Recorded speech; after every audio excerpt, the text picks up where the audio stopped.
ano ang dapat kong gawin kung ang naninira sa akin sa social media ay nasa ibang bansa? Ayan. Kung nasa ibang bansa, depende kasi ito, Attorney M, 'di ba? Kung ang Hmm, naninira ba sa'yo ay Pilipino o banyaga, Filipino, 'di ba? yes. Kung foreigner Oo, 'yon, siyempre hindi siya covered ng jurisdiction ng Philippine laws. Pero kung Filipinos. Filipino, of course covered siya ng ating Philippine laws kahit pa nasa abroad siya. Covered siya ng ating kung meron siyang Mm. na-violate under the cybercrime law, pwede mo siyang actually talagang sampahan ng kaso dito sa Pilipinas, 'di ba, Attorney M?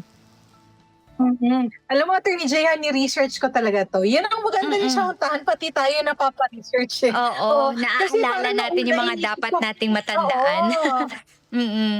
oo, iniisip ko kasi 'di ba sa criminal laws may tinatawag na principle of territoriality. So 'pag hindi Yes. ginawa within Philippine jurisdiction, kung tutuusin kapagka criminal hindi applicable generally yung criminal laws natin. However, Mm. etong specific question Cybercrime. na ito under the cybercrime.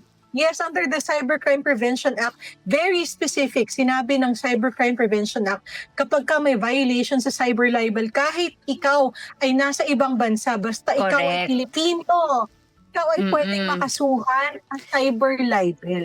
So malinaw Covered na siya malinaw nung yan. sa law on Oo, territoriality natin, 'di ba, Attorney M? yes, Basta't ikaw ay exemption Pinoy, siya. kahit pa nasa ibang Yes. bansa ka at meron kang nagawang krimen dito sa ating bansa, pwede ka pa ring Panitirang managot. puri, oo. Oo, Oo, so yung katulad magandang niyan. paalala, ha.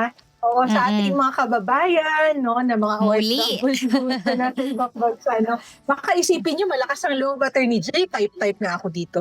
Siraan ko nga Oo. itong kapitbahay ko 'no, kasi nasa ibang bansa ako. Pero 'yan ha, paalala sa inyong lahat, kahit kayo po ay nasa ibang bansa, maaari kayong magkaroon ng pananagutan under the Cybercrime Prevention Act. Oo, hindi Yun. protection yon, hindi protection yung nasa ibang bansa kayo pagkat kayo ay Pinoy kaya covered kayo ng ating Philippine laws. Ayan.